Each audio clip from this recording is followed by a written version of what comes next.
el Ministerio Evangelístico y de Enseñanza, Vida para Todas las Naciones, recuperando el diseño original, presenta al maestro Mario Barroso.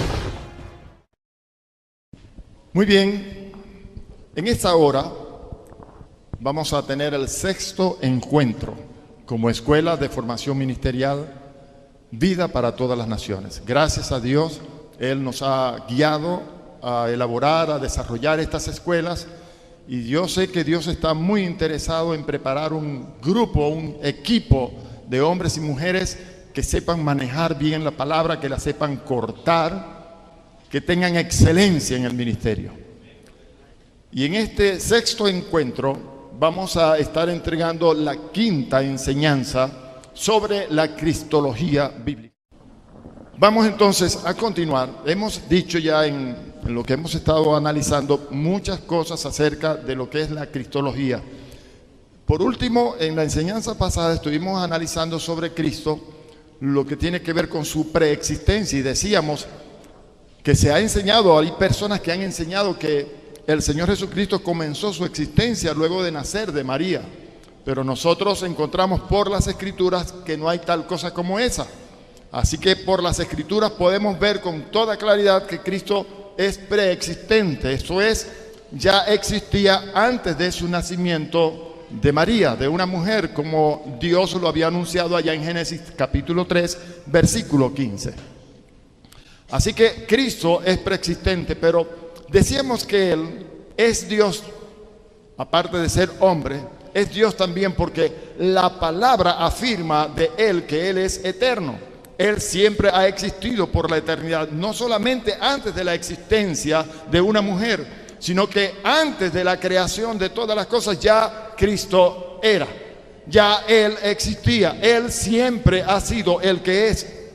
Así que Jesús es el mismo ayer y hoy y por los siglos.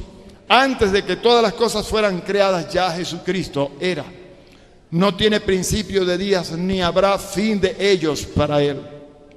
Hoy vamos a estar hablando un poco sobre la eternidad de Jesús, para que entendamos que Él como Dios se hizo hombre por causa de nosotros.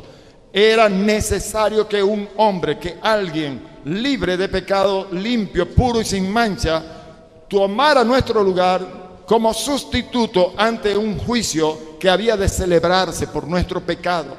Ese sustituto Dios quiso que fuese su propio Hijo, Jesucristo. Así que Él estuvo de acuerdo en dejar o poner a un lado, quitar de sí, desvestirse, despojarse de aquella gloria que Él tenía como Dios, de todos esos atributos que Él gozaba como Dios, que siempre ha tenido como Dios, para hacerse semejante a nosotros los hombres. Como hombre, entonces, llevar a cabo aquello que Dios Padre le había encomendado que hiciese por causa de nosotros. Así que un hombre era necesario, se diera como sustituto nuestro, debo decir, ante el juicio de la cruz, para nosotros ser salvos por Él.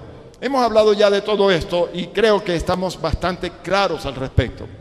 Pero, ¿por qué sabemos que Jesucristo era Dios?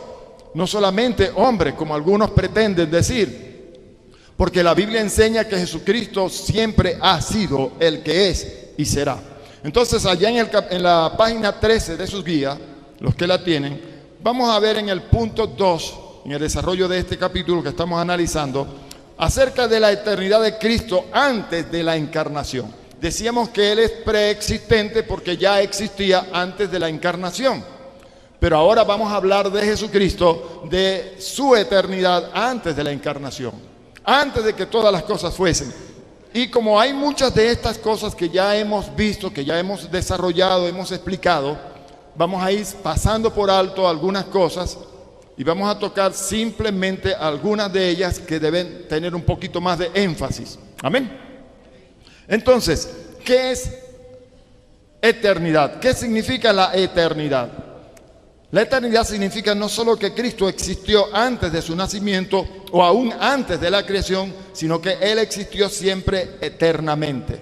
Usualmente la eternidad y la preexistencia permanecen o caen juntas, aunque Arrio enseñó que la preexistencia del Hijo, acerca de la preexistencia del Hijo, pero no enseñó acerca de su eternidad. Él insistió en que si Cristo fue Hijo unigénito, debió haber tenido un principio. Los testigos de Jehová hoy en día tienen una cristología como la arriana, que niegan la eternidad del logos, de la palabra, esto es, de Jesús. Entendamos, la eternidad no sabemos dónde comenzó y tampoco sabemos dónde terminará. Yo pienso que nunca comenzó, sino que siempre ha sido, y que nunca terminará porque siempre será. Amén. Ahora, me llama mucho la atención que Dios dice de nosotros como hijos en Cristo Jesús, que hemos recibido en Él vida eterna. Y hay muchas iglesias y muchos ministros que por desconocer el contenido de esto, por desconocer lo que significa esto, enseñan a las congregaciones y a los hermanos en sus iglesias de que por el cometer algún tipo de pecado puede perder la salvación. Hermanos, es muy difícil, yo diría que casi imposible, que una persona que ha nacido de nuevo, una persona que ha venido a ser hijo de Dios, lavada por la sangre de Jesucristo, quien ha recibido vida eterna, pierda lo que ha recibido de parte del Señor. ¿Por qué lo digo yo? Porque si Dios nos dio vida eterna, yo entiendo por eterno algo que no tiene principio y que no tendrá fin. Yo creo que ya nosotros todos los que somos hijos de Dios ya existíamos en Dios antes de la creación de todas las cosas, porque ya Dios nos conocía incluso. Esta mañana, en la madrugada, cuando estaba en la presencia del Señor, mientras oraba, viví una experiencia algo extraña. Y mientras estaba ante su presencia orando, yo vi que el Señor me llevó a una reunión y estaba con Él y con otros seres espirituales, y ellos eran como transparentes. Pero yo le preguntaba al Señor si eran ángeles, y no eran ángeles. Yo le decía: Señor, ¿estos seres quiénes son? Y aunque no hubo palabras de parte de Dios para decirme quiénes eran aquellos que nos acompañaban en la reunión, entendía que Dios estaba comenzando algo en ese momento. Dios estaba comenzando algo que tiene que ver con nuestra actividad en este mundo terrenal, con nuestro ministerio en Cristo Jesús durante este tiempo. Creo que la iglesia está entrando en una etapa nueva. Nosotros que hemos sido llamados por el Señor a prepararnos en el conocimiento de la palabra, tenemos por delante algo que Dios quiere hacer y que va a ser poderoso. Luego entendí que Dios me había hecho reunirme con grandes hombres de la iglesia. Y entiéndase una cosa aquí, le voy a explicar algo. La iglesia de Jesucristo es una iglesia indivisible, dice la palabra. Es una única iglesia. Hay una iglesia triunfante, una iglesia que ya partió y está en la presencia del Señor, amén. Y hay una iglesia que está en la tierra aún, que está haciendo su trabajo y que está en pos de conseguir aquella gloria que el Señor dijo que nosotros habíamos de tener con todo nuestro cuerpo, espíritu y alma. Hay una multitud de nuestros hermanos que ya están en la presencia de Dios. Pero ustedes recuerdan cuando Jesucristo llevó a Pedro, Juan y Jacob al monte para que orasen con él. Y estando ellos allí, de repente se le aparecieron a Jesús, Moisés y Elías. Y ellos conversaron. Y ellos estuvieron allí, no sé qué tipo de conversación. La palabra de Dios no nos dice qué fue lo que hablaron. Pero los discípulos de Jesús reconocieron que aquellos eran Moisés y Elías. ¿Sí? ¿Qué hablaron? No sé. Debió ser algo importante. Habían momentos, o se aproximaban momentos cumbres, momentos interesantísimos por ocurrir. El Señor estaba a punto de ir al Calvario en nuestro lugar, de hacerse nuestro sustituto. Y aparecieron estos hombres de Dios que ya estaban en su presencia, profetas del Altísimo. Ahora, cuando Dios me muestra que estoy en la presencia de una serie de personajes de la iglesia Yo creo que es que hay un movimiento en el mundo espiritual. Algo está pasando y yo le voy a decir una cosa, hermano. La iglesia del Señor que ya partió no está dividida de nosotros que estamos aquí. Somos una única iglesia. Somos una única iglesia. Los que están con el Señor y los que estamos aquí somos una única iglesia. Y yo creo que hay un movimiento, y hay un movimiento en el cielo, porque Dios está preparando cosas grandes. Aquí en Venezuela, yo creo que pronto van a comenzar a ocurrir cosas maravillosas. Yo no sé si ustedes se han dado cuenta de lo que ha estado ocurriendo en el mundo entero, pero terremotos, volcanes, temblores, señales raras. Estuve leyendo en estos días un documental donde las pirámides del mundo entero están activas y están lanzando rayos de energía hacia los cielos. Están ocurriendo cosas raras. Dice mucha gente que están viendo muchos ovnis apareciendo por allí. Hay mucho movimiento. Yo creo que esto de los ovnis son señales que dice la palabra en el cielo. Yo creo que muchos ángeles se mueven en algún tipo de vehículo, ángeles de Dios o ángeles de Satanás, pero hay mucho movimiento en el mundo. Por algo es, y mucha gente no se apercibe de lo que está pasando. Pero aquí en Venezuela están por ocurrir grandes eventos que van a marcar precedentes, que van a marcar cambios terribles y poderosos en toda la extensión de Venezuela. Cambios. La iglesia ha de ser protagonistas. En estos días llegó una persona a la casa, la esposa de un hermano mío, que estaba angustiada, estaba muy acongojada, porque le había salido un tumor en un seno también. Y creían que era maligno porque tenía mucho dolor en el pecho y tenía mucho dolor en el brazo y sentía las ramificaciones. Yo le dije, no sientas temor. Mira, el Señor es bueno. Llamé a mi madre, ella le puso la mano en el seno, ministramos y enseguida se sintió el poder de la unción del Santo Espíritu que está en nosotros y el tumor desapareció enseguida. Y ella empezó a decir, ay, se tocaba y no había pelota, no había tumor por ningún lado. Miren, hermanos, va a ser tiempo en que la iglesia del Señor, donde quiera se encuentre, aquellos que se atrevan, aquellos que crean a Dios, que crean a su palabra, van a comenzar a hacer lo que Dios nos ha mandado que hagamos desde un principio. Este ministerio Dios lo ha levantado para tratar de volver al diseño original.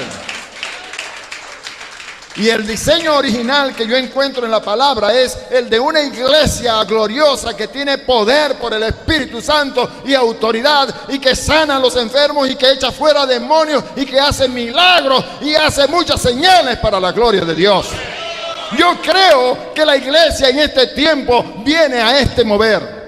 Y cuando Dios me permitió estar en esa reunión de seres espirituales, yo pude percibir que se trataba de hermanos nuestros que están en la presencia y que hay un movimiento que se está preparando porque la iglesia va a comenzar a moverse. Hermanos, yo no sé cómo Dios lo va a hacer, pero la iglesia va a despertar y ya está habiendo un despertar en muchos lugares. Hay mucha gente que cuando ha recibido la palabra ha causado efectos en su vida que les está transformando, que les está cambiando. Iglesias se están cambiando. Se está comenzando a predicar la palabra en las iglesias. Yo le doy gracias a Dios porque de los discípulos que hemos tenido en nuestro ministerio, muchos están llevando la palabra a sus lugares y mucha gente está siendo libertada por la palabra, por conocer la palabra. Así que Jesús, que vive en la eternidad y que nos ha llevado a nosotros a vivir en la eternidad, porque somos eternos, amén, está queriendo hacer cosas grandes y maravillosas en este tiempo. Dios necesita pues que nosotros todos estemos atentos, abiertos nuestros oídos espirituales para oírle a Él cuando nos hable, cuando nos demande algo. Los ojos espirituales para ver aquello que Dios nos quiere mostrar. Es el tiempo. Gloria a Dios. Así que, hermanos, Él siempre ha existido. Y yo puedo decirle una cosa a usted, los que verdaderamente somos hijos de Dios. La palabra del Señor dice que antes de la fundación del mundo, ya Dios nos conocía. Nos había escogido en Él y nos amaba. Antes de la fundación del mundo, nosotros no existíamos. Sí existíamos en Él. Somos eternos. Amén. Gloria a su nombre. Ahora, vamos a seguir adelante. ¿Y por qué es importante nosotros conocer esto de la eternidad? Primero, si Jesús no hubiese sido eterno, no existiría la Trinidad divina. Aunque este término no se utiliza en ninguna parte de las Escrituras, nosotros sabemos que Dios es trino, Padre, Hijo y Espíritu Santo. Y si alguno piensa que no, pues nosotros en las Escrituras encontramos que hubo un momento en que se manifestó la teofanía. Se manifestó el Padre, el Hijo y el Espíritu Santo en el mismo momento, en el mismo escenario. Cuando Jesús vino a Juan para ser bautizado en el Jordán, Dios desde los cielos habló y le dijo: tú eres mi Hijo amado en quien tengo complacencia. Y el Espíritu Santo en forma corporal como de paloma vino sobre él. Hay mucha gente que no entiende qué estaba pasando aquí, pero Dios estaba dando testimonio de que ese era su Hijo amado en quien tenía contentamiento, porque Él se había mantenido puro, sin mancha, hasta ese momento, para iniciar el ministerio que lograría que el mundo, si fuera posible, fuera rescatado para Él. Así que el Señor Jesucristo recibió de parte del Padre una palabra de testimonio donde aprobaba, a Él lo aprobaba como aquel que podía libertar al mundo de su pecado. De tal manera amó Dios al mundo que ha dado a su Hijo unigénito, para que todo aquel que en Él crea no se pierda, sino que tenga vida eterna. Gracias, Señor. Amén. Entonces, Cristo, por ser eterno, también podemos deducir, entender, reconocer, aceptar que Él tenía la deidad total. Amén. Y que Él no mintió, sino que Él es, como dice la palabra allá en Juan, el camino, la verdad y la vida. Amén. Entonces Jesús tuvo eternidad, y evidencias que encontramos nosotros en las Escrituras acerca de esa eternidad en Él, la podemos ver en muchos pasajes de las Escrituras. Por ejemplo, vamos a leer allá en Hebreos capítulo 1, versículo 3. Mire lo que dice. Gracias, Señor.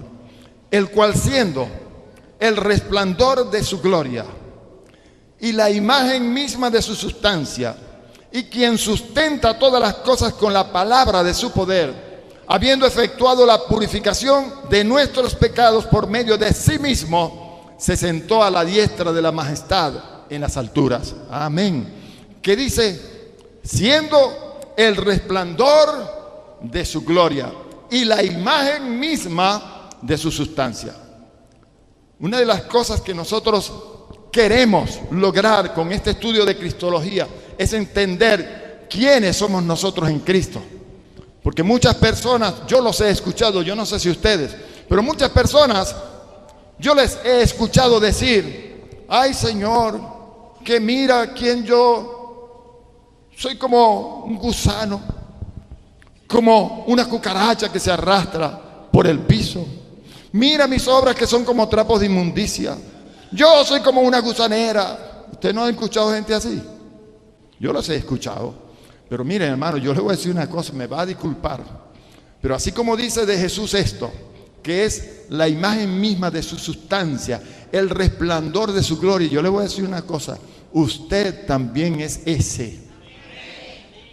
Porque en Él habita corporalmente toda la plenitud de la deidad. Amén, sí, eso lo dice Colosenses capítulo 2, versículo 15. Sí, en Él habita corporalmente toda la plenitud de la deidad. Pero después añade en el versículo 10, estaba en el 9 y ahora en el 10 dice, y vosotros estáis completos en Él. O sea que nosotros somos la plenitud de aquel que todo lo llena en todo. Ya lo hemos explicado. Amén. Quiere decir entonces, hermanos, que nosotros, como dice Pablo cuando escribe a los Corintios en la segunda carta, capítulo 3, verso 18, nosotros vamos de gloria en gloria, hasta alcanzar la imagen misma de nuestro Padre. Somos también resplandor de su gloria. Mire, como ya lo hemos dicho, nosotros como iglesia de Dios aquí en la tierra somos los únicos que podemos permitirle al mundo conocer a Dios. Jesús permitió al mundo conocer a Dios. Nosotros conocimos a Dios, amén, nuestro Padre, ahora a través de Jesús. Bueno, ahora a través de la iglesia Dios se está dando a conocer. Somos los que reflejamos la gloria del Señor. ¿Por qué? Porque Jesús, una vez que cumplió todos los propósitos, los designios de Dios, recibió de nuevo la gloria de la que Él se había despojado, según allá Juan 17, y nos las dio a nosotros. Ahora nosotros tenemos también la gloria de Dios. Reflejamos la gloria de Dios. Somos el resplandor de la gloria de Dios. Él es el Padre de las luces. Amén. Padre de las luces. Yo no sé cuántos aquí son luz. Yo soy luz del mundo. Yo soy luz del mundo.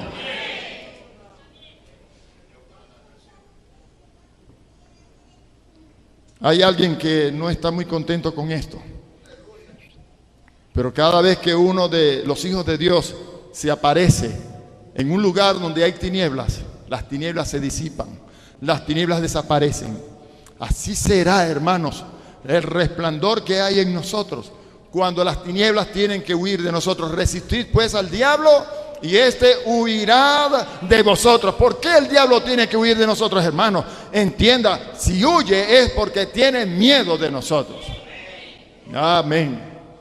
Así que una evidencia de que Él es existente desde la eternidad y hasta la eternidad es que Él es la imagen misma de la deidad y Él es el resplandor de su gloria. Amén. Siempre me gusta hacer comparaciones entre Cristo y la iglesia, porque es que la iglesia está llamada a ser imitadora de Cristo. Y no solamente de Cristo, imitadora de Dios nuestro Padre. Amén. Ahora, la posesión de los atributos divinos incluye el de la eternidad.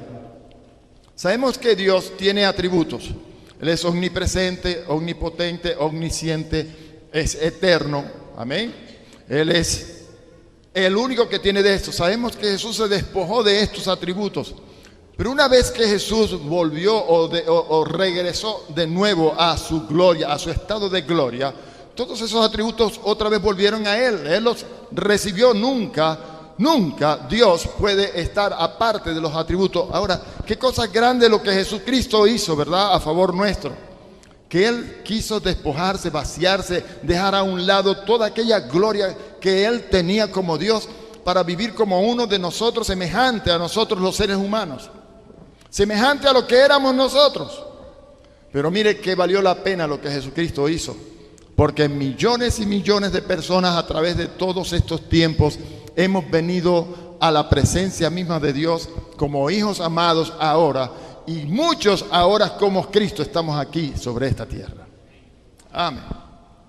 Vamos a leer algunos textos y voy a ir pasando por alto algunas partes que ya hemos tocado, que ya las hemos explicado y no necesitamos verlas de nuevo. Miqueas dijo de Jesús, o hablando futuristamente, allá en el capítulo 5, versículo 2: pero tú, Belén Efrata, pequeña para estar entre las familias de Judá, de ti me saldrá el que será Señor en Israel, y sus salidas son desde el principio de los días de la eternidad. Amén. Isaías también dijo en el capítulo 9, versículo 6: porque un niño nos es dado, hijo nos es dado, y el principado sobre su hombro, y se llamará su nombre admirable, consejero, Dios fuerte, Padre eterno, príncipe de paz.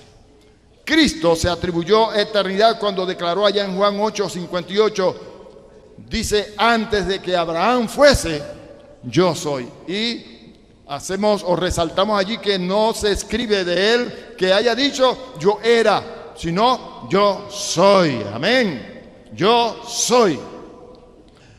O sea que ese yo soy explica o nos dice claramente que Él es el que siempre ha existido en sí mismo, el existente en sí mismo. Gloria al nombre del Señor.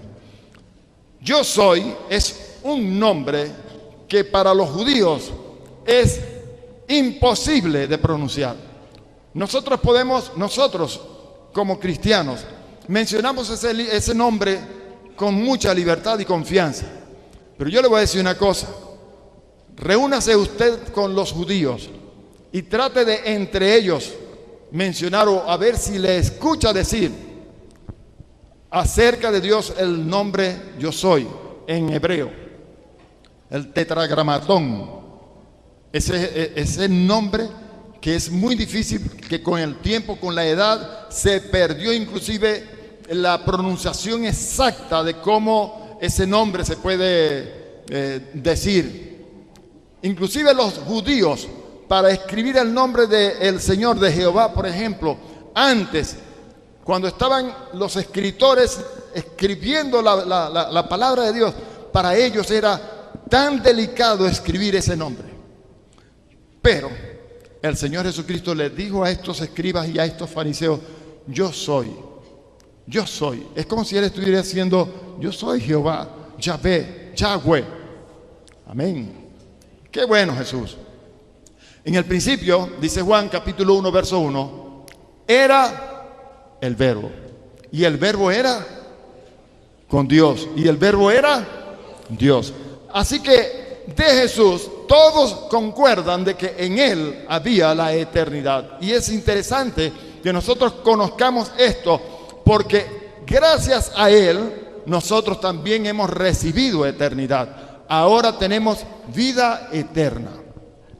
La palabra vida que nosotros encontramos en relación con eternidad viene de un vocablo que se traduce del griego zoe, que significa la vida misma de Dios, vida como la tiene Dios. ¿Cómo? Vida como la tiene Dios, la vida misma de Dios. ¿Qué fue lo que nosotros recibimos? Zoe, la vida misma de Dios. Zoe, vida como la tiene Dios.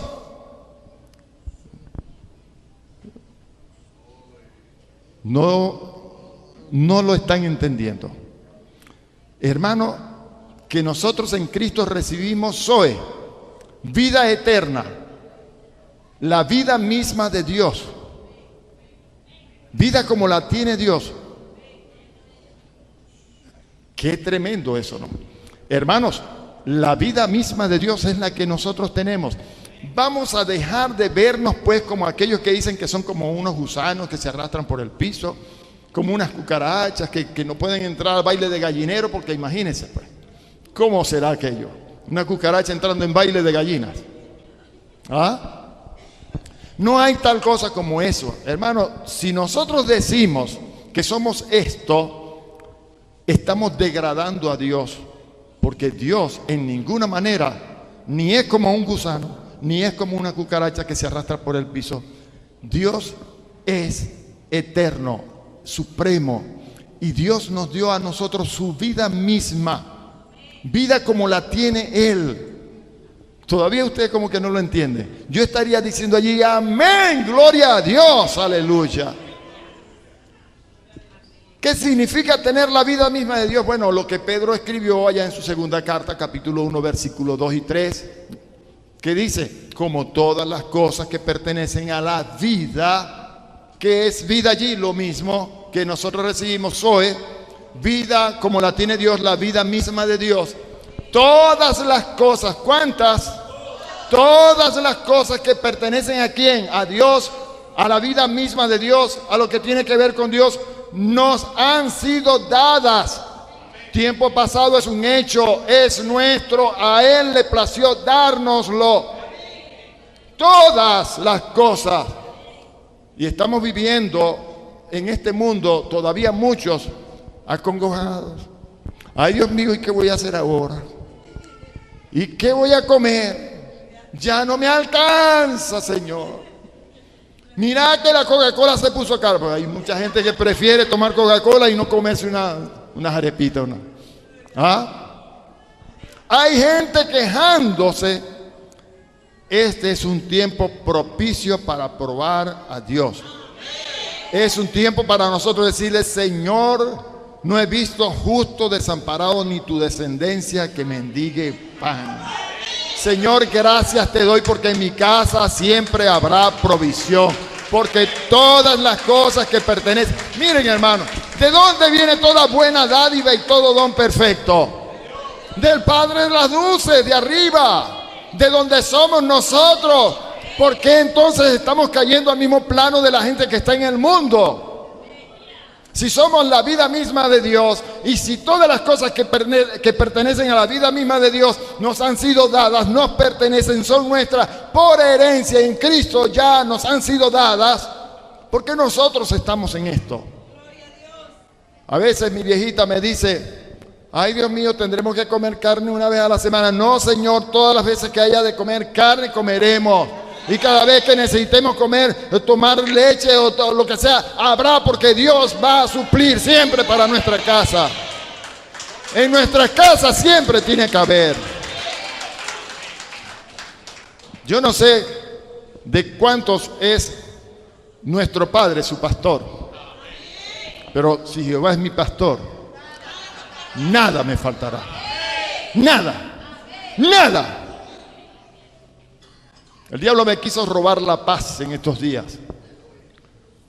Y se dañó el carro, el carburador. Y se dañó yo no sé qué rollo. Y se dañó lo otro y lo otro. Y el carro ya llevaba 3 días yo bregando con el carro. Y dice: ¿qué?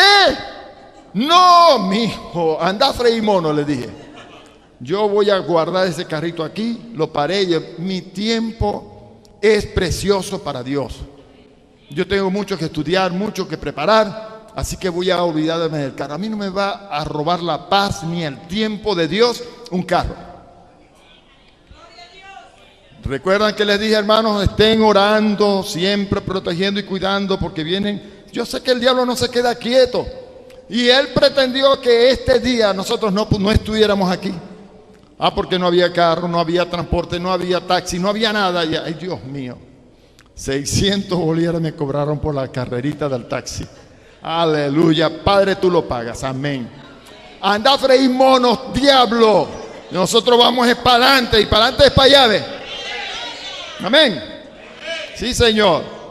Entonces, vamos a entender pues que todo esto que nosotros estamos hablando de Cristo tiene una razón de ser. Nosotros estamos aprendiendo todo esto porque que todo eso tiene que ver con nosotros. Somos el cuerpo de Cristo, somos su esposa amada, somos el reino de los cielos aquí en la tierra. Estamos aquí para dar a conocer a Dios en este mundo. Somos el resplandor de su gloria igualmente, y somos la imagen misma de su sustancia también como Cristo. Porque el que se une con el Señor, un espíritu es con Él. El diablo quiere que el mundo nos tilde de locos, y mucha gente aún en las iglesias piensan que estamos locos cuando decimos esto. No entienden la palabra. Pero ya es tiempo de entender la palabra. ¿Quiénes somos nosotros en Cristo? Ahora, antes de la encarnación, decíamos o entendemos en las Escrituras, Jesucristo tuvo sus actividades. ¿Cuáles fueron las actividades que Cristo tenía como Dios antes de encarnarse? Hay muchas allí que la palabra nos enseña. Vamos a darle brevemente un toque a esto. Él participó de la creación, ¿sí? En el principio creó Dios los cielos y la tierra estaba desordenada y vacía. Explico, no estaba porque Dios la creara así, sino que vino a estar desordenada y vacía, vuelta a un caos, porque alguien la destruyó. No vamos a hablar de eso ahora porque no es el momento, ni tenemos el tiempo para ello. Pero la tierra, cuando Dios la formó, cuando Dios la hizo perfecta para ser habitada. Él no la creó caótica, ni desierta, ni vuelta a un caos. Si no, lea allá en Isaías 45:18.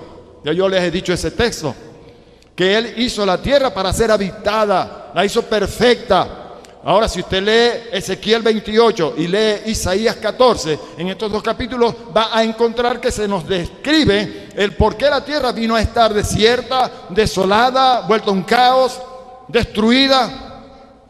Hubo alguien que la destruyó.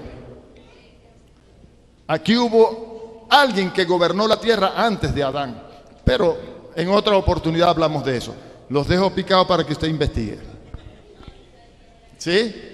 Los dejo picados para que investiguen. La tierra, miren, ¿de dónde creen ustedes que salieron los dinosaurios? Muchos huesos que han encontrado que datan de millones de años atrás.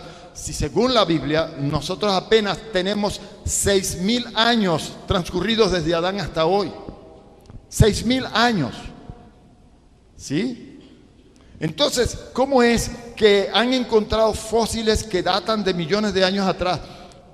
¿Cuáles son aquellas naciones que dice Isaías que existieron antes de Adán, cuando gobernaba la tierra Luzbel?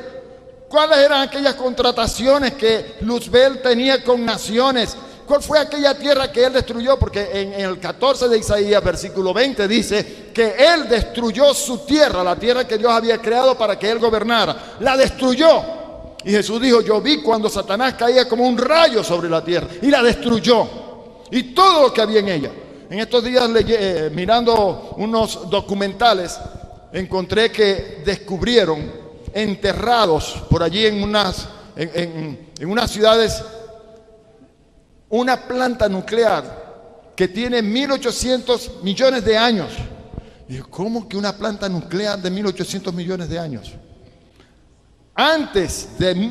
Mucho antes de Adán, aquí hubo civilizaciones y hubo naciones que eran gobernadas por Luzbel. No nos vamos a detener ahí. Ustedes son una cosa seria. Mire, hicieron que yo me metiera un poco con esto, pero no voy a seguir.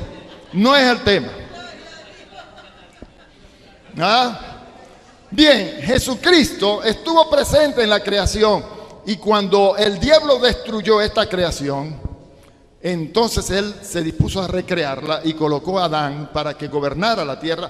Y ya sabemos toda la historia de lo que ocurrió. Fue engañado a través de Eva, se perdió el reino, Jesús lo reconquistó, nos los entregó de nuevo a nosotros. Y aquí, quienes mandan somos nosotros, la iglesia del Señor. ¿Cuándo pues es que nosotros como iglesia del Señor nos vamos a parar firme y vamos a decir, ¿qué es eso mismo? No, hombre.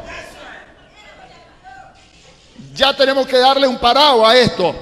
Pero, ¿qué es lo que pasa? Que como que todavía no hemos entendido y estamos apacibles, estamos adormecidos, estamos creyendo que el diablo tiene más poder que nosotros. Y ay, hermano, y es que a mí me da miedo. Miren, hermanos, ya es tiempo de ordenarle a los demonios que se vayan de la gente, de decir a las enfermedades que se vayan de los cuerpos de las personas. Ya es tiempo de que la iglesia tome control. Miren, lea Romanos capítulo 8. Dice que la creación está con dolores de parto, está gimiendo y está con dolores de parto. ¿Por qué? Esperando que definitivamente nosotros, la iglesia del Señor, los santos del Altísimo, aquellos que recibimos la gloria, despertemos y hagamos lo que tenemos que hacer. Están esperando la manifestación gloriosa de los hijos de Dios. Por eso es que Dios nos ha mandado a que despertemos la iglesia con su palabra, que volvamos al diseño original. ¿Saben cómo era la iglesia al principio? Un hombre que era diácono de la iglesia salió por allí porque lo estaban persiguiendo y los estaban matando. Llegó a Samaria. Toda Samaria creyó en Cristo y fue salva. Pero ¿saben qué este hombre, un diácono de la iglesia, hacía? Sanaba a todos los enfermos, a los cojos, a los paralíticos, a los ciegos. A todos les hacía milagros portentosos, señales, maravillas. Hasta los magos, los brujos venían a él y creían y se convertían al Señor. Yo creo que ya es tiempo de que la iglesia comience otra vez a hacer esto. Donde usted vaya, usted hágalo. Amén. Hebreos 1:2. Así como en Juan capítulo 1, versículo 3. Mire lo que dice. Todas las cosas por Él fueron hechas, y sin Él nada de lo que ha sido hecho fue hecho, ¿verdad? ¿Y qué dice Colosenses 1:16? Porque en Él fueron creadas todas las cosas que hay en los cielos y las que hay en la tierra, visibles e invisibles, sean tronos, sean dominios, sean principados, sean potestades. Todo fue creado por medio de Él y para Él. Y para Él. Yo me detengo aquí, hermano. Yo no sé cuántos de ustedes estarán de acuerdo conmigo, pero todo lo que tiene Cristo es mío. Todo lo que tiene Cristo es mío. ¿Seguro? Y entonces, ay, ¿ahora qué vamos a comer? ¿Y cómo voy a hacer para comprar el paquete de harina pan? Que no se consigue. Lloramos más, hermanos, que la Llorona. Ya es tiempo de cambiar las cosas. Ya es tiempo de que nosotros le demos un vuelco a las cosas. Ya está llegando el tiempo. Cuando esta mañana el Señor me permitió estar en esa reunión, yo me recordé en la palabra cuando Jesús se transfiguró delante de sus discípulos y estuvo en su forma de gloria con Moisés y Elías. Y yo no sé qué hablaron, pero algo venía poderoso. Yo creo que algo viene poderoso también para nosotros. Algo viene poderoso para nosotros. Muy bien, hermanos. Hay una parte aquí que no la vamos a tocar, pero yo los invito a que usted lo estudie. Hay una actividad que Jesucristo desarrolló, tuvo aquí en la tierra antes de su encarnación. Usted sabe que Él se encarnó de María, ¿verdad? María. Pero antes de María, allá en el Antiguo Testamento, cuando Israel venía por allá en el desierto, hay alguien que se menciona mucho en el Antiguo Testamento como el ángel de Jehová. Y la pregunta que debemos hacernos es, ¿quién era ese ángel de Jehová? Primero que todo, cuando nosotros hablamos del ángel de Jehová, lo primero que nos imaginamos es a un ser espiritual con alas volando, ¿verdad? Pero yo le voy a decir una cosa. En los seres angelicales hay muchos tipos de ángeles. Ángeles, arcángeles, querubines, vigilantes. Hay muchos tipos de ángeles. Si hay con ángeles, con alas, yo encuentro en las escrituras que hay querubines que tienen ángeles, los seres vivientes que tienen alas, pero yo no veo que los ángeles tenían alas, que los arcángeles tenían alas, etc. Pero el ángel lo que significa es mensajero. Ahora, había uno que se le llamaba el ángel de Jehová. Usted lea todos esos pasajes que tiene allí para que descubra quién sería ese ángel de Jehová que nos narran las escrituras. Se manifestó allá con los israelitas en el tiempo del Antiguo Testamento. Sencillamente debo decirles que ese ángel de Jehová fue Jesucristo antes de su encarnación. Él se manifestó como mensajero y estuvo guiando y luchando y batallando por los suyos antes de hacerse hombre. Ok, si no está de acuerdo con eso, de todas maneras, allí tiene una cantidad de textos bíblicos que deseo que usted estudie, analice, investigue, para que entienda, conozca bien esta etapa, esta faceta de Jesucristo antes de la encarnación, antes de manifestarse como hombre, ¿ok? Y los ministerios que Él como ángel de Jehová desarrolló en el Antiguo Testamento. Muchas veces actuó como mensajero a varias personas, también guió y protegió al pueblo de Israel. Fue el instrumento de juicio sobre Israel cuando Dios mandó una pestilencia sobre el pueblo. Fue el agente de refrigerio para Elías cuando éste estaba por allá escondido pensando que quedaba él solo. En fin, a Jesucristo se le reconoce como el ángel de Jehová que se manifestó antes de su encarnación. Así que vamos a parar por un momento. Vamos a continuar y les pido que esté atento, esté presto a recibir lo que el Señor tiene que hablarnos. Amén. Vamos al capítulo 3 en la guía, en la página 15. Vamos a hablar brevemente algunas cosas aquí relacionadas con la unión hipostática en Jesús. Ya de esto hemos hablado suficientemente, vamos a saltarlo. Brevemente, sencillamente, vamos a repetir, vamos a recordar lo que ya hemos dicho acerca de la unión hipostática. Estuvimos hablando de el despojarse de Jesús en una ocasión, hace como 2 enseñanzas atrás. Estuvimos hablando de la kenosis de Cristo, que Él se vació de su gloria y de sus atributos como Dios para hacerse hombre. Ahora vamos a hablar de la unión hipostática.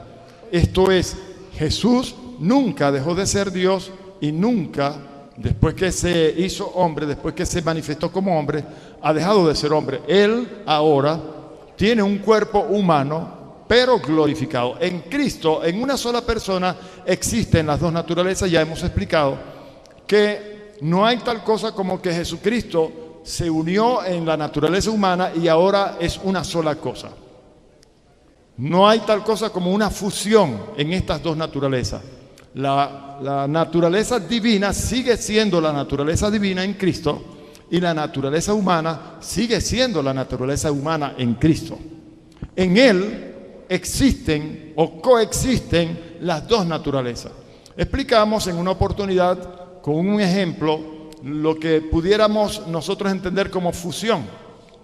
Tomamos estaño, tomamos cobre, son 2 elementos, 2 minerales, los metemos en el crisol, los fundimos y nace un tercer elemento que antes no existía, que conocemos como bronce.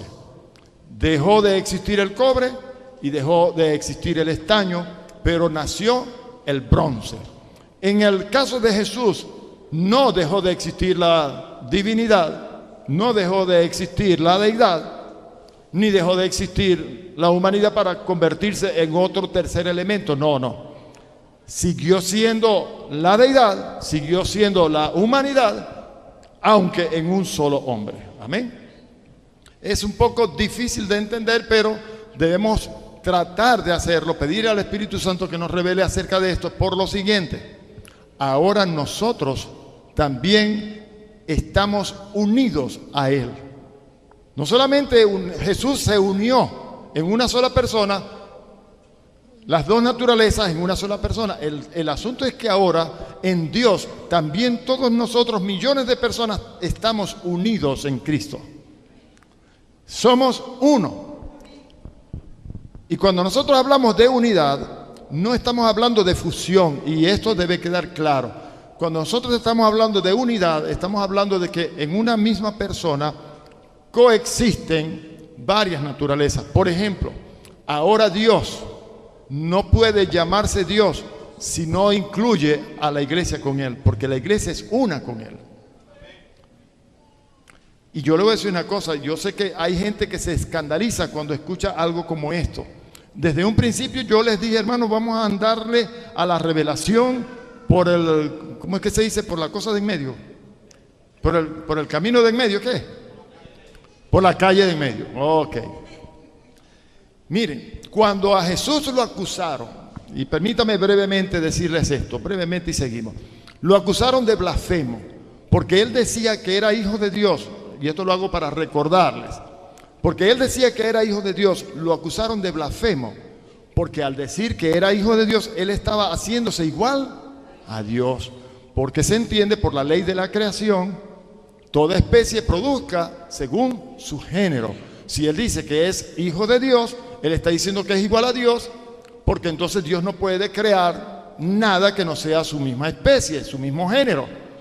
Pero Jesucristo dijo, si llamó dioses a aquellos a quienes vino la palabra y la escritura no puede ser quebrantada, entiéndase, aquí estamos hablando no solamente de Jesús, sino estamos hablando también de lo que el salmista escribió en el capítulo 82, en el Salmo 82.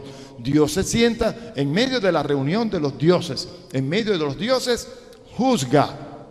Ahora, ¿quiénes son esos dioses? Jesús dijo que esos son aquellos a quienes vino la palabra.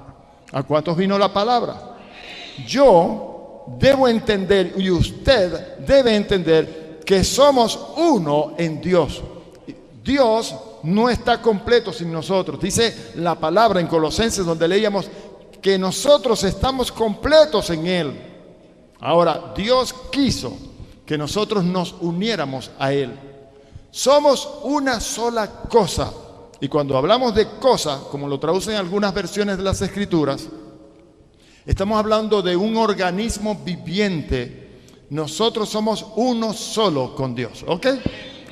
La unión hipostática entonces nos permite entender que en una misma persona cohabitaron la naturaleza divina y la naturaleza humana. Y gracias a esto se hizo posible que nosotros también fuéramos injertados o fuéramos unidos a Dios. El que se une al Señor, un espíritu es con Él. Amén. Un espíritu es con Él. No somos varias cosas separadas, somos uno solo en Dios. ¿Ok? ¿Dónde nos vio Pablo sentados a nosotros con Cristo? ¿En qué lugar? En el trono de la majestad en las alturas. Si estamos sentados en el trono con Dios,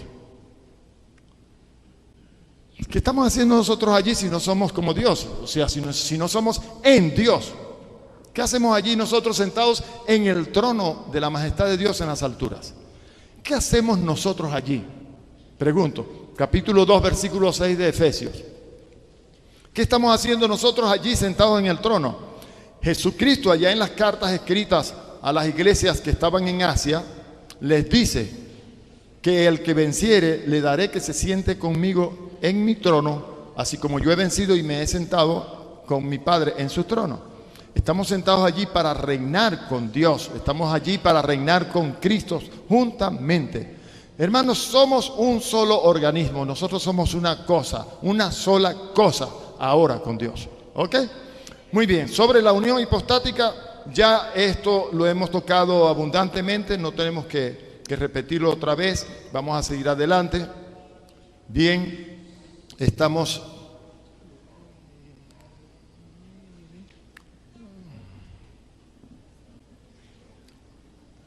entendiendo entonces que la deidad Dios son tres personas, el Padre, el Hijo y el Espíritu Santo. Amén.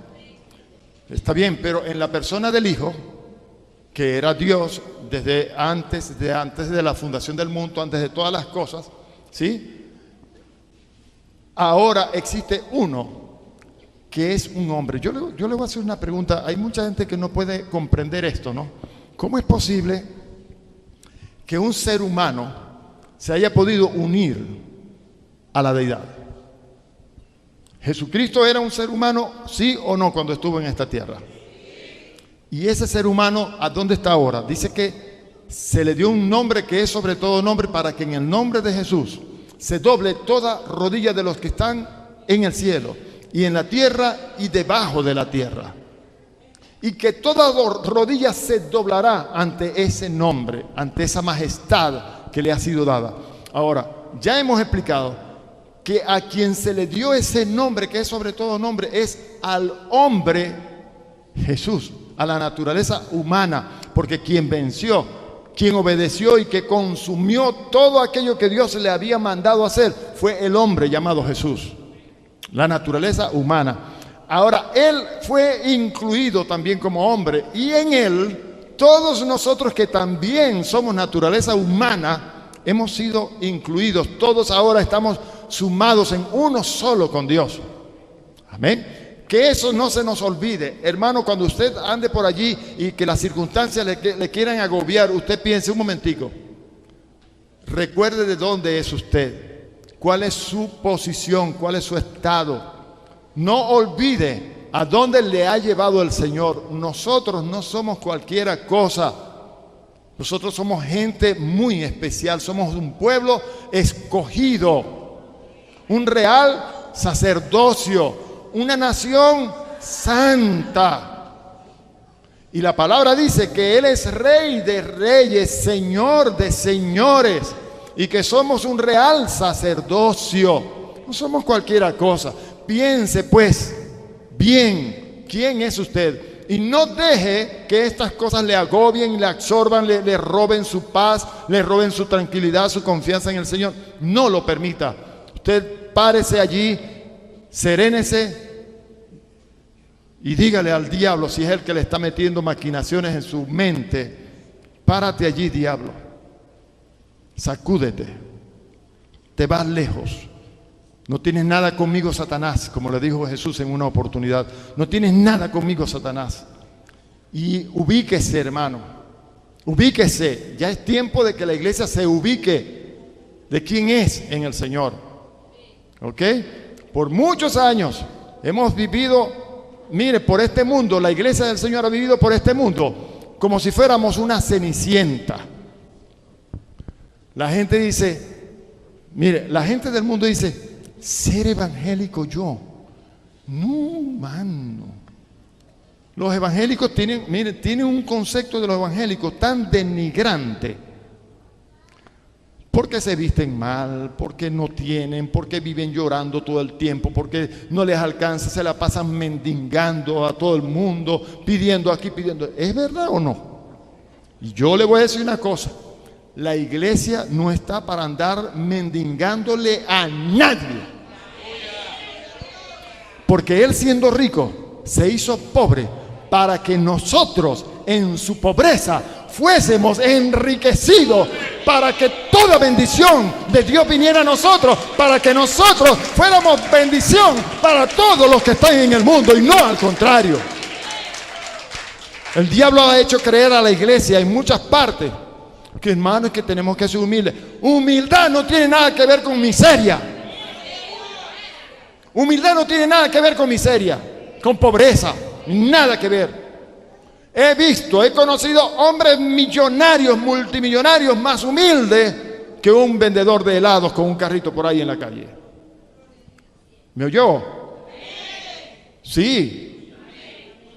Hombres millonarios más humildes que sin denigrar con esto de ninguna persona que trabaje como conserje de una escuela, barriendo los pisos, limpiando los baños en un negocio, etcétera, etcétera.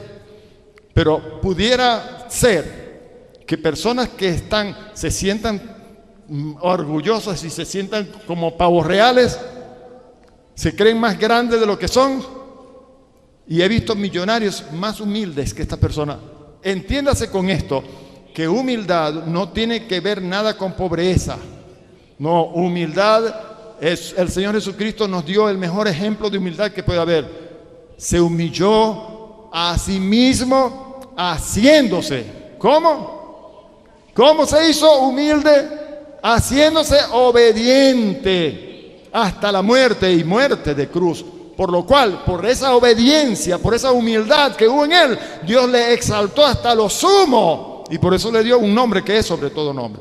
Dios nos quiere exaltar, pero, como les dije al principio, oído espiritual, visión espiritual. Dios quiere hablarnos, Dios quiere dirigirnos, Dios quiere llevarnos. Tenemos que ser humildes, o sea, obedientes al Señor. Aleluya. Amén. Entonces Jesús manifestó en su vida terrenal conciencia de su divinidad, y hay muchas porciones. Yo les pido que ustedes estudien esto, ya hemos hablado suficiente, no me voy a detener en repetir las mismas cosas. Yo creo que esto está más que claro, ¿verdad? Más que claro. Vamos a seguir adelante.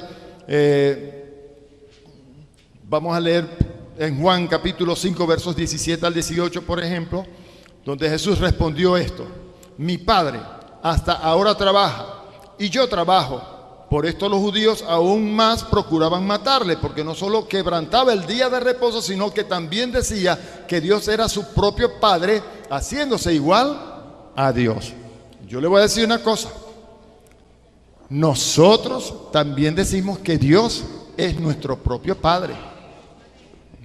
¿Está claro? Y si nosotros estamos diciendo que Dios es nuestro propio Padre, esta gente, así como creyeron o entendieron de Jesús, van a entender de nosotros. Se está haciendo igual a Dios porque decía que Dios era su propio Padre. Pues la gente también está entendiendo que nosotros nos estamos haciendo igual a Dios porque estamos diciendo que Dios es nuestro propio Padre. Ahora lo entiende mejor.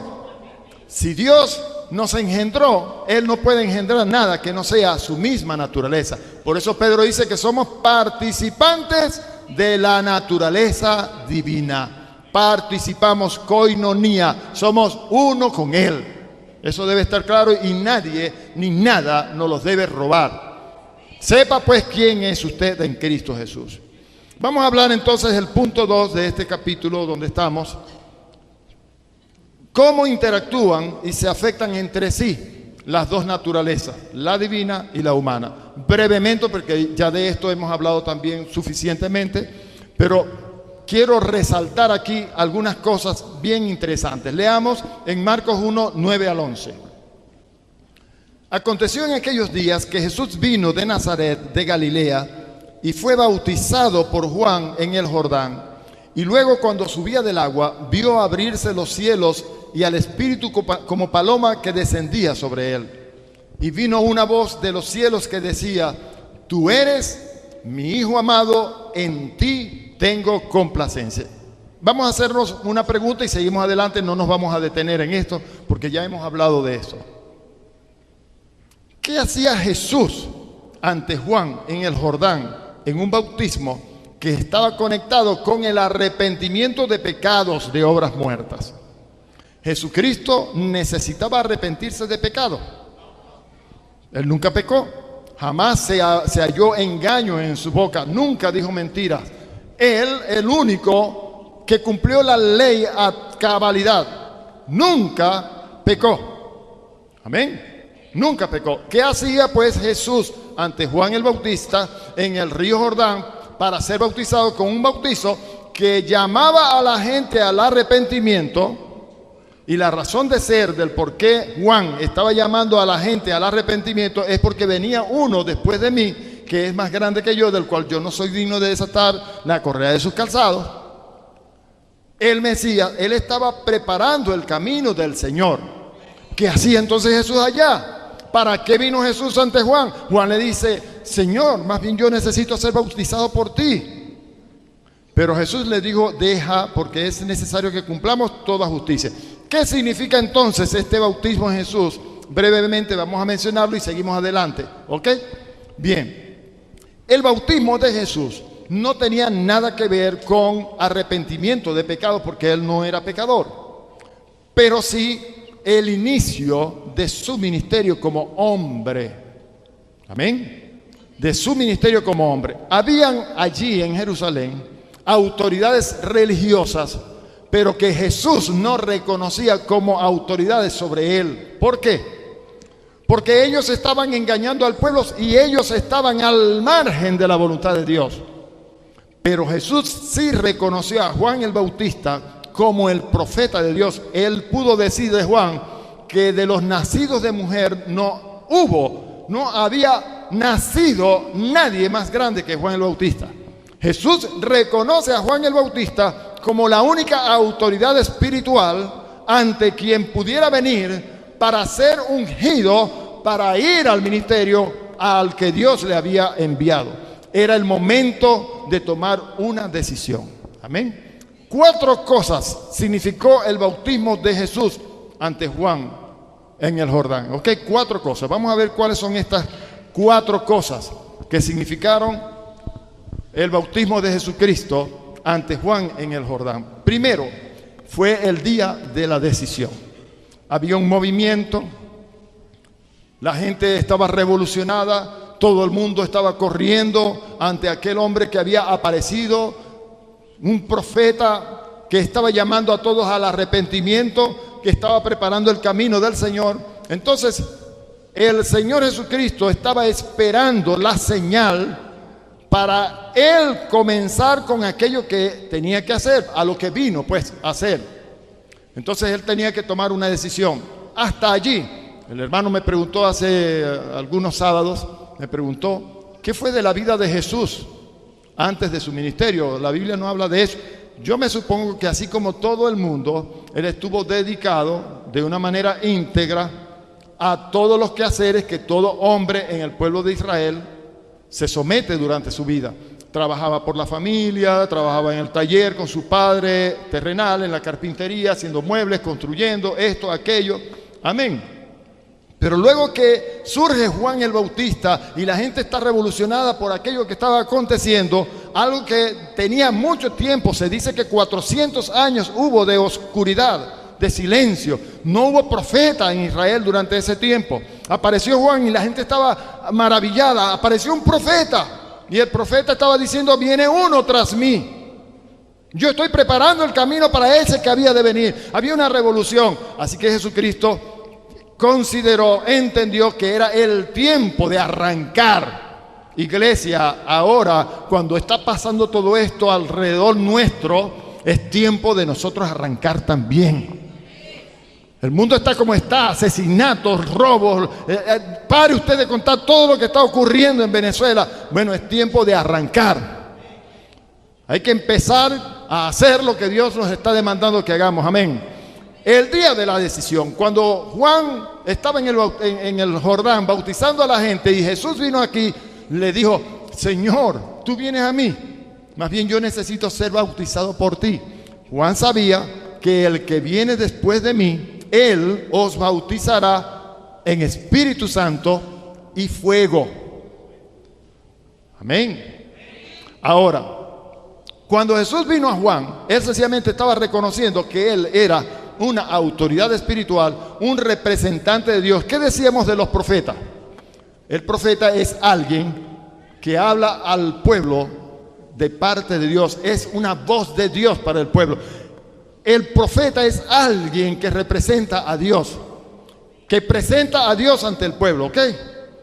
Todos estaban entendiendo que Juan era el profeta de Dios, que estaba hablando en nombre de Dios. Cuando Jesús vino a Juan, entonces dijo: es necesario que cumplamos toda justicia.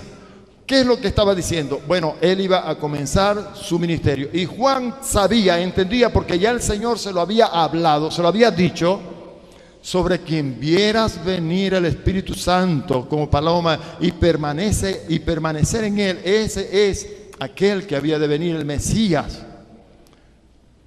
Jesús toma una decisión, pues, y viene ante Juan. Todo cristiano, todo aquel que es llamado por el Señor, que sabe que Dios tiene con él propósitos, tiene que tomar una decisión en su vida alguna vez. Si Dios te dice, deseo que te dediques al ministerio y quiero enviarte a ejercer el ministerio, ¿qué tienes que hacer tú? Tomar una decisión, obedecer. Amén. Allí en la guía yo escribí un relato de Guyer creo que se llama el autor de esta historia. ¿Cómo es que dice? Del peregrino, la historia del peregrino, el progreso del peregrino, ¿no? Dice que hubo un momento en que había un hombre en una mesa anotando los nombres de todos aquellos que querían ir a la guerra, y nadie se anotaba porque para atacar el palacio del oponente, del rey malo, era bastante difícil, peligroso, y nadie se quería anotar en esa aventura. Pero dice que cuando él vio a un hombre que vino a este y le dijo: anote mi nombre allí, él fue llamado en su atención al respecto. Y yo creo, pues, que para nosotros es algo muy similar, es algo que nosotros debemos también hacer. Hay un momento en nuestra vida en que tenemos que tomar una decisión, y así como Cristo le dijo a este hombre: anota mi nombre, porque ese hombre lo que está representando allí, ese que vino, lo que está representando ahí es a Jesucristo, que dijo: yo sí estoy dispuesto. Yo sé que es difícil quitarle el reino al impostor, al que está usurpando el trono, es difícil, pero hay que hacerlo, hay que quitárselo. Anota mi nombre. Si Él lo hizo y Dios nos está llamando a que participemos con Él en esto, pues yo creo que debemos tomar la decisión y decirle también: anota mi nombre. Amén. Muy bien. Hay algunos pasajes como en Juan 1, 32, 34 que dicen también, gloria a Dios, dice aquí: también dio Juan testimonio diciendo: vi al Espíritu que descendía del cielo como paloma. Y aquí hay algo que brevemente es bueno que usted se lo lleve. porque hay mucha gente que dicen que el Espíritu Santo es una paloma. Mucha gente cree que el Espíritu Santo es una paloma, lo dibujan como una paloma. Mire, el Espíritu Santo no es una paloma. Amén. Él es una persona. Habla, oye, ve, siente, todo lo que una persona tiene como cualidades. Amén. Dice, descendía del cielo como paloma, como paloma. ¿Cómo descienden las palomas?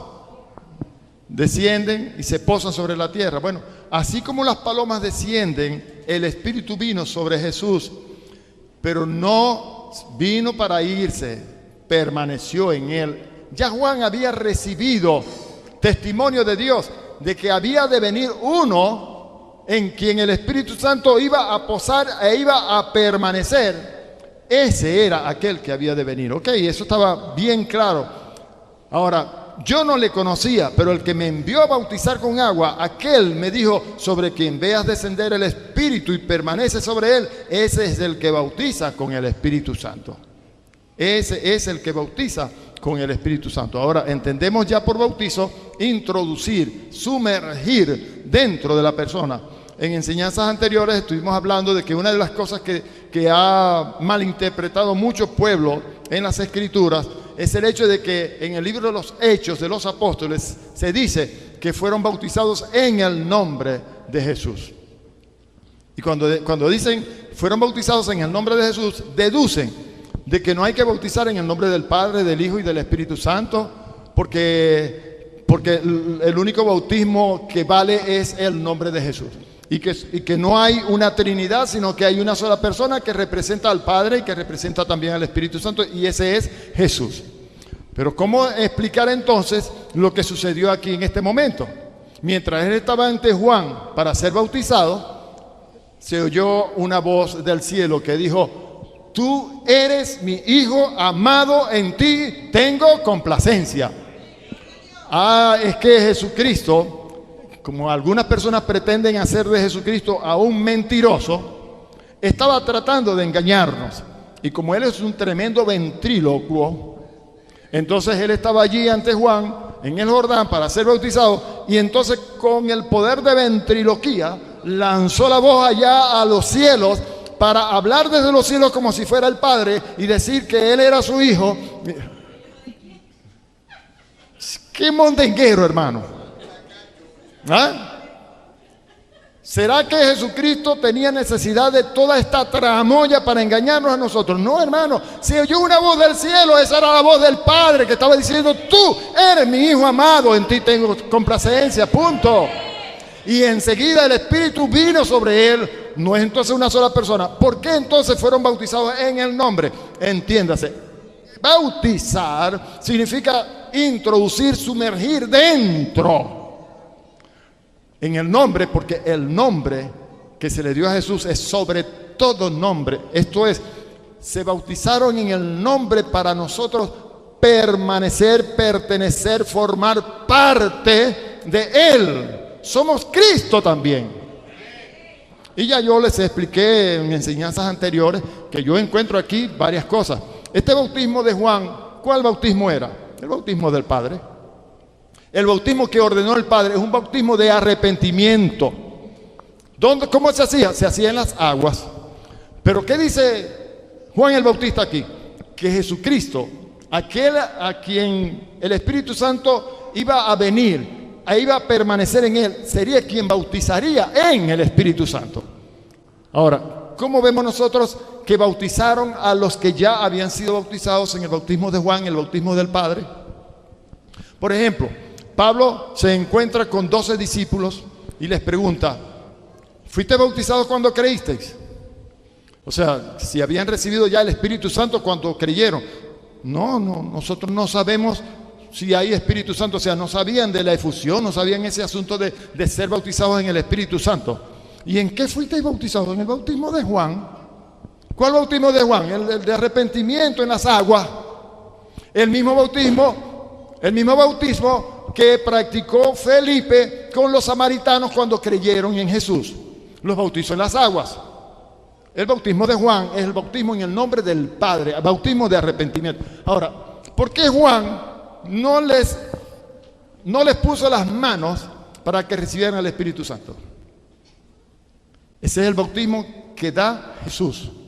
Ahora, ¿quiénes vinieron a Samaria después de que Felipe hiciera esta labor? Los apóstoles, los más prominentes, Pedro y Juan, vinieron. ¿Y qué hicieron ellos? Empezaron a ponerle manos a todo el mundo y recibían el Espíritu Santo. Esa es otra parte del bautismo. Y el Espíritu Santo también tiene su bautismo. Él es el que bautiza en el cuerpo. Son tres cosas diferentes. Y la gente tiene eso mismo formado en la cabeza, hermano.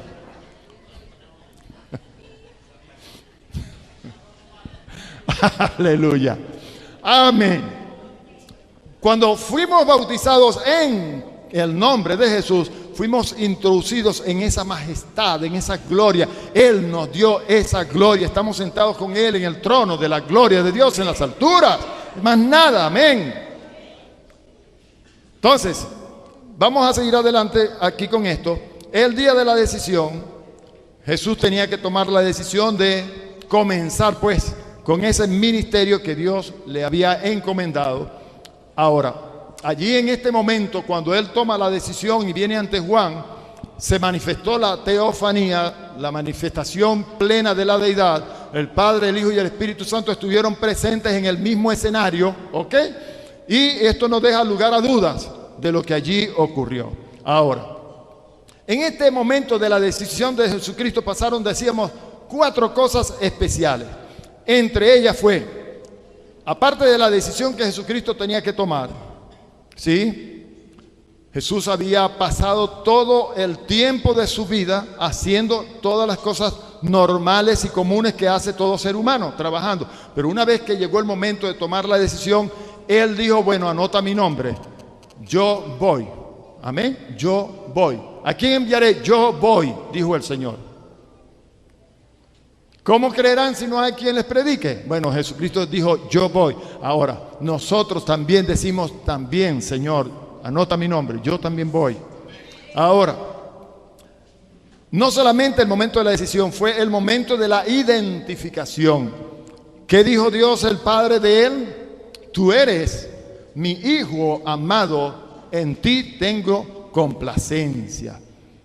La verdad es que Jesús no necesitaba arrepentirse, pero al venir a Juan, Él se identificó como aquel que Dios había anunciado a Juan que había de venir. Así que cuando Él se identifica, ok, yo soy aquel que había de venir, lo que Él recibe de Juan allí no fue un bautismo de arrepentimiento, sino una unción para ir al ministerio. Hay una cosa, un principio aquí que nosotros debemos notar en este momento. Hay mucha gente que recibe un llamado del Señor y cuando recibe el llamado arrancan de una vez como caballos desbocados. ¡Guau! Allá van. Y se lanzan a hacer campañas y a levantar iglesias. Un momento. Aguántalo ahí. Aguántalo ahí. El Señor Jesucristo nos da a nosotros un ejemplo. Él tenía un llamado desde el principio. Él sabía para qué había venido al mundo. Pasó toda su vida preparándose. Cuando tocó el momento de la decisión, Él vino a Juan, el único que Él reconocía como autoridad espiritual, para ser ungido. ¿Qué pasó allí? Cuando el Espíritu Santo vino sobre Él, ¿qué pasó con Jesús? Fue ungido con el Espíritu Santo. Luego de que esto sucede, vamos a ver más adelante, que Él fue llevado, impulsado por el Espíritu al desierto para ser tentado por 40 días. Estando allí, 40 días y 40 noches sin comer, en ayuno, el diablo vino y lo tentó de las diferentes maneras en que Él tentó a Eva, en que Él tienta a nosotros, a todos en la iglesia. ¿Ok? Y en todas las tentaciones que el diablo le presentó a Jesucristo, Él siempre tuvo una palabra en su boca en contra del diablo. Y ojalá que esto sea para nosotros un ejemplo. Cuando Jesucristo fue al desierto, fue ungido por el Espíritu Santo. Ya estaba lleno del Espíritu Santo. Lleno del Espíritu Santo. Y cuando Él estuvo allá, hermanos, escuche esto. El diablo le vino con las 3 tentaciones y Jesucristo usó siempre esto. Escrito está. Escrito está. Cuando nosotros estamos ante la tentación, no hay mejor cosa para vencerla que traer a colación la palabra de Dios. La palabra es tan importante en nuestra vida. Dice que de la abundancia del corazón habla la boca. Así que es muy necesario, importante que la palabra de Cristo more en abundancia en nuestro corazón. Colosenses 3:16. More en abundancia, porque con la palabra que haya en nosotros es con lo que nosotros nos podemos defender. Cuando viene la tentación, nosotros vamos a decir, escrito está. Punto. Amén. Seguimos adelante entonces con el tema. El momento de la identificación, él se identificó como aquel que había de venir, que Dios le había dicho a Juan que había de venir. Amén. Seguimos adelante, no me voy a detener mucho en esto. Fue un momento de aprobación. Hay un momento en la vida del cristiano, Dios te llamó. Ok. Cuando Dios te llama para ir al ministerio, hay una cosa que tú debes hacer, porque Jesucristo nos muestra a nosotros en el ejemplo que debemos hacer eso. Hay 3 cosas básicas, fundamentales en la vida de un cristiano que es llamado al ministerio. El llamado, primero que todo, tiene que haber un llamado. Si Dios no te llama, aunque tú te prepares en un instituto bíblico, en una escuela de capacitación ministerial, aunque Dios no te haya llamado, aunque tú te prepares, no te va a servir de nada si te lanzas al ministerio. Lo primero que debe haber en la vida de un cristiano que va al ministerio es ser llamado por Dios. Tú tienes que estar seguro de que estás seguro de que Dios te llamó para ir al ministerio. Y luego de esto tienes que prepararte. Usted búsqueme a un teólogo graduado de una universidad teológica que no haya sido llamado por Dios, pero se le dio por estudiar teología y se graduó de teólogo en una universidad. ¿Ah? Es un teólogo. Ok. Párelo a enseñar la palabra de Dios aquí. ¿Ah? Pero no fue llamado, ni fue enviado por el Señor, no fue ungido para que haga esto. Y páralo a enseñar aquí cristología. ¿Ah? Y salió de una universidad. Nada que ver. Pero un hombre o una mujer que haya sido llamada por el Señor, preparada por el Señor y luego enviada por el Señor, la diferencia, usted lo va a notar, es grande. Es grande. De verdad que sí. No es lo mismo que usted enseñe porque usted estudió para enseñar, a que usted enseñe porque Dios le mandó a enseñar. O a pastorear, o a ser evangelista, o a ser profeta, apóstol, o lo que sea. Amén. Entonces, el momento de la aprobación es bien interesante porque el momento de la aprobación viene cuando Dios dice: tú eres mi hijo amado, en ti tengo complacencia, me has obedecido, has cumplido mis propósitos, has hecho todo lo que yo te he mandado que se haga. Ahora, como tú me has complacido, yo también te voy a dar a ti el privilegio altísimo de ser mi siervo. Yo pronto voy a enseñar aquí una materia que hemos titulado La excelencia en el ministerio y hablaremos profundamente de estas cosas. Usted va a entender mucho acerca de esto. Pero qué interesante es ser aprobado por Dios. Pablo le escribió a Timoteo: procura con diligencia presentarte a Dios aprobado, como obrero que no tiene de qué avergonzarse, que usa bien la palabra de verdad. Obrero que no tiene de qué avergonzarse, que usa bien. Miren, hermano, yo he escuchado a cada loco predicando en un púlpito barbaridades como usted no tiene idea. Me pongo las manos en la cabeza y digo: Dios mío, ¿de dónde habrán sacado este loco? ¿Por qué? Ese no es uno aprobado por Dios. No se preparó, no procuró con diligencia. Mire, procurar con diligencia es una parte que le corresponde a uno. Yo tengo que hacer una parte. Yo tengo que prepararme. Mire, hay mucha gente que se inscribe en escuelas como estas, en institutos como este, y vienen la primera, la segunda y hasta la tercera vez. Entonces empiezan que fallan la cuarta vez, vienen la quinta, fallan la sexta y la séptima, viene la octava. Ay, yo no tengo ganas de ir hoy a la escuela, la novela está muy buena, ahí van a pasar una película buena, va a jugar el fútbol de yo no sé quién, va a haber una pelea de boxeo. No, yo mejor me quedo para ver la pelea, para ver el partido, para ver la película, para ver la novela. Hermano, ¿será así como se mueve este asunto del ministerio? Para nada. Aprobado. Procura con diligencia. Bueno, para ti no debe haber cosa más importante en tu vida, si sabes que Dios te llamó al ministerio, que esta escuela. No debe haber cosa que esté por encima. Mira, yo te voy a decir una cosa. Hay mucha gente que cree que idolatría es postrarse ante una estatua nada más. Idolatría no es eso. Todo aquello que ocupe el primer lugar antes que Dios. Y yo te voy a decir una cosa, si Dios te llamó al ministerio para que te prepares en esta escuela, para ti no debe haber cosa más importante que esto, porque Dios te está preparando aquí para enviarte. No puede haber cosas más importantes, menos películas y novelas y malicias raras de esta.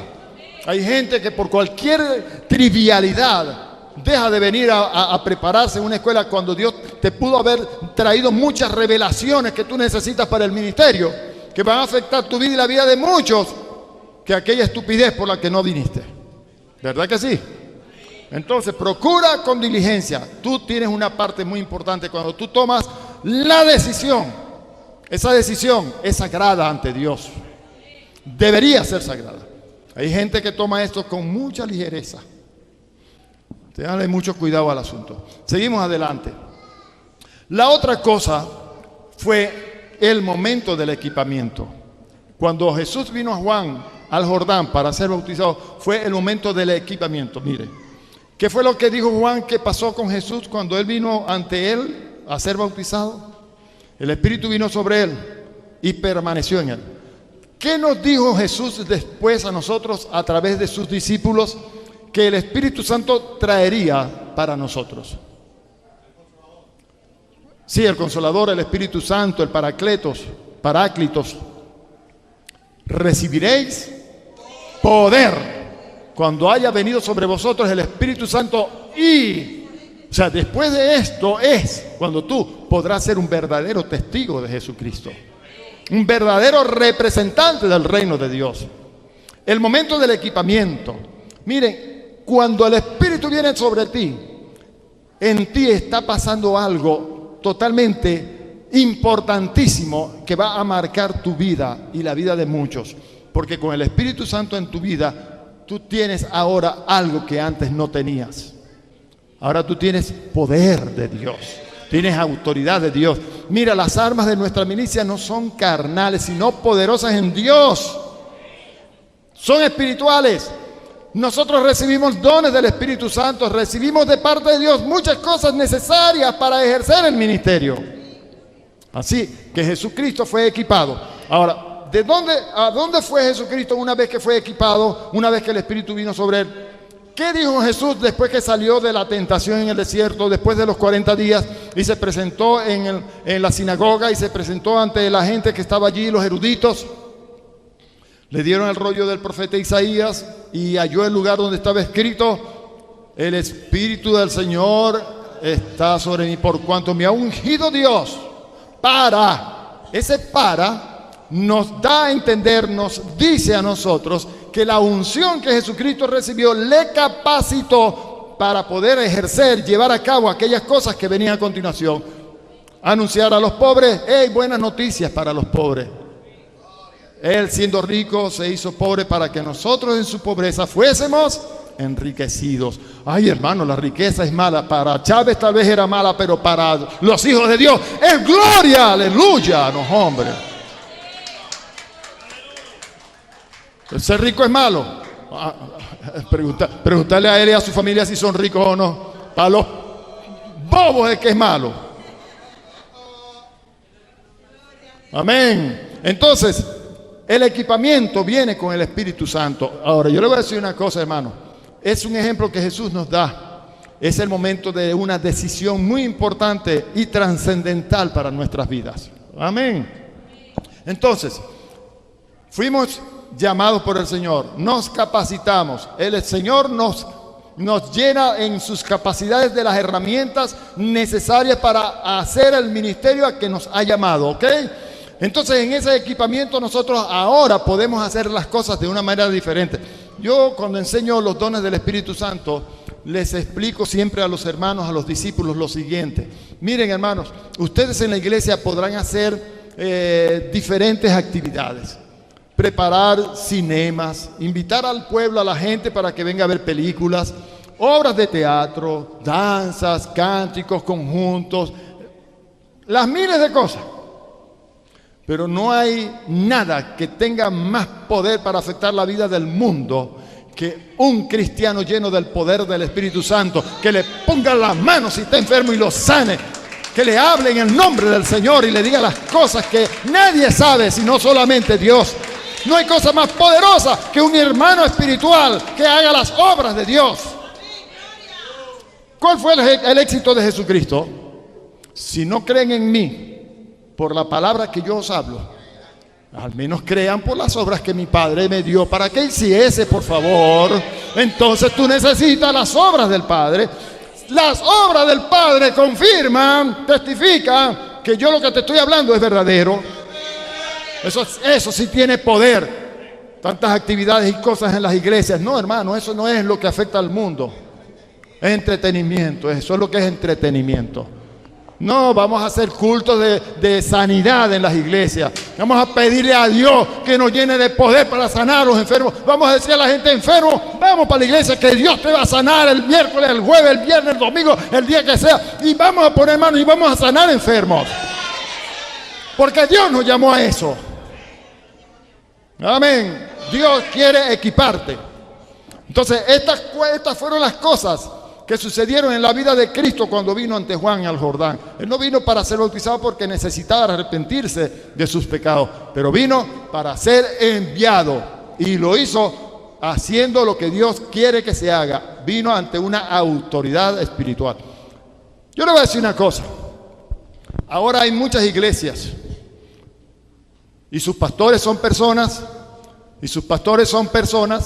que están en su corazón muy seguros de que Dios les llamó a hacer eso y están pastoreando y todo eso. Pero yo le voy a preguntar, ¿esa persona fue ungida? ¿Esa persona fue consagrado por una autoridad espiritual? ¿Esa persona fue enviada por un representante de Dios? ¿Esa persona tiene autoridad para entregarte el cargo ministerial? Tú fuiste a ejercer ese ministerio porque una persona con autoridad te entregó el cargo. Entonces, es bien importante todo esto. Y Cristo nos enseña hasta aquí muchas cosas que nosotros necesitamos en la iglesia. ¿Queremos seguir en el diseño original? ¿Quieren seguir en el diseño original? Vamos adelante, vamos a profundizar en esto entonces.